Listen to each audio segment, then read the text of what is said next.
O ministro da Economia, Paulo Guedes, discursou durante a cerimônia de divulgação dos novos critérios de desconto e renegociação das dívidas do Fundo de Financiamento Estudantil, o FIES. O ministro lembrou que durante uma grande crise financeira nos Estados Unidos, em 2008, ele ficou negativamente impressionado ao observar que houve ajuda para vários tipos de empresas, mas não para os estudantes endividados. O ministro apontou que o governo Bolsonaro tem sensibilidade social e busca ajudar a todos durante a pandemia e afirmou que quando o ministro da Educação, Milton Ribeiro, colocou os problemas de sua pasta, ele se lembrou do episódio americano. Paulo Guedes disse: "Temos aqui milhões de jovens com sonhos que se endividaram com excesso de crédito." Paulo Guedes lembrou que o problema foi criado por governos anteriores, mas o presidente Bolsonaro não quis deixar o erro sem reparação. O ministro disse: "O senhor acaba de ajudar 1,2 milhão de jovens que não tinham mais esperança, não tinham para onde ir, não podem sequer começar a vida. Então, com isso, o presidente está fazendo um ato de extraordinária generosidade, mostrando a sensibilidade do governo e dando força para uma juventude que precisa se recolocar." O ministro também pediu que os cidadãos não acreditem nas narrativas de que o Brasil não vai crescer este ano. Paulo Guedes lembrou vários momentos em que os especialistas erraram e disse: "E estão errando de novo, dizendo que o Brasil não vai crescer este ano." O ministro apontou que o país já tem 800 bilhões contratados em investimentos e deve contratar mais 300 bilhões. Guedes disse: "O Brasil vai crescer, eles vão errar de novo." A ditadura da toga segue firme. O Brasil tem hoje presos políticos e jornais, parlamentares e influenciadores censurados. A Folha Política tem toda a sua receita, gerada desde 1º de julho de 2021, confiscada por uma canetada do ministro Luiz Felipe Salomão, ex-corregedor do TSE, com o aplauso e o respaldo do ministro Luiz Roberto Barroso. Além disso, todas as receitas futuras do jornal obtidas por meio do YouTube estão previamente bloqueadas. Anteriormente, a Folha Política teve sua sede invadida e todos os seus equipamentos apreendidos a mando do ministro Alexandre de Moraes.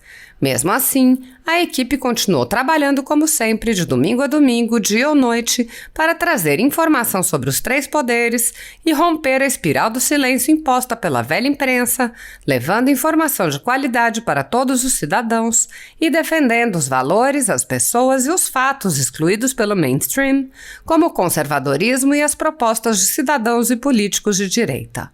Se você apoia o trabalho da Folha Política e pode ajudar a evitar que o jornal seja fechado, doe por meio do Pix, cujo QR Code está visível na tela, ou por meio do código ajude@folhapolitica.org.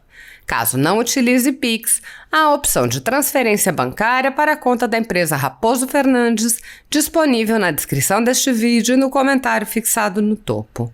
A Folha Política atua quebrando barreiras do monopólio da informação há quase 10 anos e, com sua ajuda, poderá se manter firme e continuar a exercer o seu trabalho. Pix ajude@folhapolitica.org. Assista. Presidente, colegas ministros, amigos, autoridades, senadores, deputados, empresários. O presidente, durante toda essa tragédia que se abateu sobre nós, mostrou um espírito forte e determinado e, principalmente, com uma palavra de ordem que ninguém pode ficar para trás. Não vamos deixar nenhum brasileiro para trás. Estamos nas nossas reformas estruturantes, encontrando nosso caminho de crescimento. Até hoje não batemos a arrecadação de janeiro de 2020. Até hoje não batemos essa arrecadação. O Brasil estava efetivamente decolando. O Brasil foi derrubado pela pandemia, uma crise externa. De lá até aqui, o tempo inteiro demonstramos a nossa resiliência, mas ao mesmo tempo essa sensibilidade social de não deixar ninguém para trás. Uma experiência que me impressionou muito, ocorreu em 2008, 2009 nos Estados Unidos, quando houve grande crise financeira. 1,5 trilhão de endividamento de estudantes jamais foram perdoados. Salvaram bancos, salvaram companhias imobiliárias, salvaram empresas de investimentos especiais, mas ninguém se lembrou dos estudantes. Isso me impressionou na época. Eu estava lá participando de um seminário internacional, cheio de autoridades americanas, e não houve uma palavra sobre os estudantes. Ministro Milton, em meio a essa pandemia, essa desordem, em meio aos problemas todos que a educação brasileira sofre, me convoca para uma reunião e começa a colocar os problemas que nós tínhamos em educação e como reagir a eles. E eu me lembrei desse episódio e falamos, olha, o presidente disse que nós não podemos deixar ninguém para trás. Nós temos aqui milhões de jovens com sonhos que se endividaram com excesso de crédito, como foi bem apontado aqui pelo nosso Pedro. Excesso de crédito, e talvez isso explique também uma fake que fizeram comigo muitos anos atrás, 2 anos atrás. Ah, o Paulo Guedes é contra crédito para filho de porteiro. Eu estava justamente relatando que no caso de um jovem de periferia, simples, pobre, que quer entrar para uma universidade, consegue entrar na universidade, é muito mais interessante você dar o voucher. Não é justo um garoto já começar a vida endividado, devendo 30, 40, 50 mil reais e no meio de uma crise extraordinária, o PIB caindo 3,5%, 4%. Então, eu observei essa falta de sensibilidade que aconteceu nos Estados Unidos, conversando com o ministro Milton, falamos o seguinte, precisamos seguir esse espírito do presidente, não vamos deixar ninguém para trás, vamos examinar a questão. Examinamos a questão juntos e vimos que o custo fiscal era irrisório, porque os jovens já estavam sem pagar, eram os neném, jovens que entraram, trabalharam, e para vocês verem a postura republicana do presidente, o perdão foi dado, esses jovens se endividaram no governo anterior, eles não se endividaram agora, se endividaram no governo anterior. O presidente podia ignorar, seguir vida, fingir que não viu e deixar esse erro sem reparação. O presidente fez foi o contrário. Não quero saber, podemos ajudar, vamos ajudar.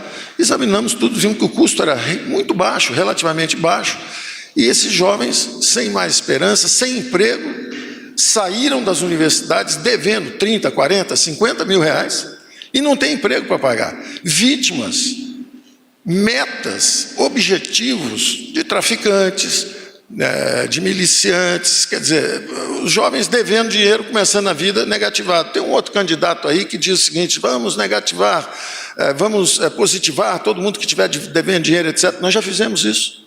A economia, de novo, com sensibilidade, o nosso Adolfo Saxida desenhou um programa onde qualquer brasileiro, mesmo negativado, que tenha o FGTS, pode usar o saque aniversário como garantia do seu empréstimo. Então, eles já estão atendidos por essa outra ferramenta social. Outro dia também, a prova de vida toda digital, quer dizer, os exemplos, o auxílio emergencial, a preservação dos empregos, as medidas sociais estão aí, no meio de um combate terrível, sem recursos e com uma geração corajosa que está pagando seus custos. Nós estamos pagando pelo custo da pandemia, nós sofremos perdas de empresas, de vidas, mas seguimos com essa determinação do presidente.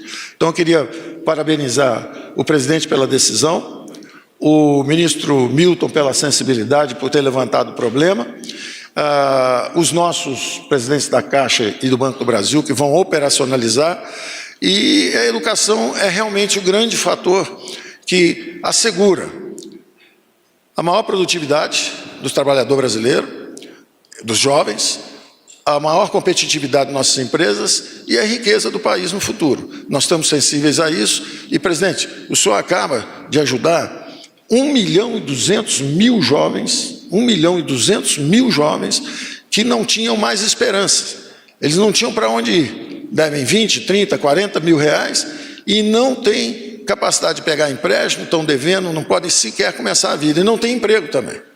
Então, com isso, o presidente está fazendo um ato de extraordinária generosidade, mostrando a sensibilidade do governo e, principalmente, dando força para uma juventude que precisa se recolocar. Nós temos também outras medidas. Não acreditem nas previsões de que o Brasil não vai crescer. Erraram quando previram que íamos cair 10, erraram quando previram que nós íamos cair em depressão, erraram quando nós dissemos que voltávamos a viver, e estão errando de novo, dizendo que o Brasil não vai crescer esse ano. Nós já temos, com o auxílio emergencial, uma força de consumo de massa entrando na economia, por um lado, E, por outro lado, temos 828 bilhões de reais já contratados de investimento. Estamos chegando a quase 20% do PIB de investimento, vindo de lá de baixo, e antes do fim desse governo, teremos mais 300 bilhões de reais de investimentos em todos os setores. 5G, são telecomunicações, gás natural, petróleo, saneamento, cabotagem. Todas essas reformas estruturantes estão seguindo o seu curso. O Brasil vai crescer, eles vão errar de novo, e parabéns, presidente, parabéns, ministro Milton.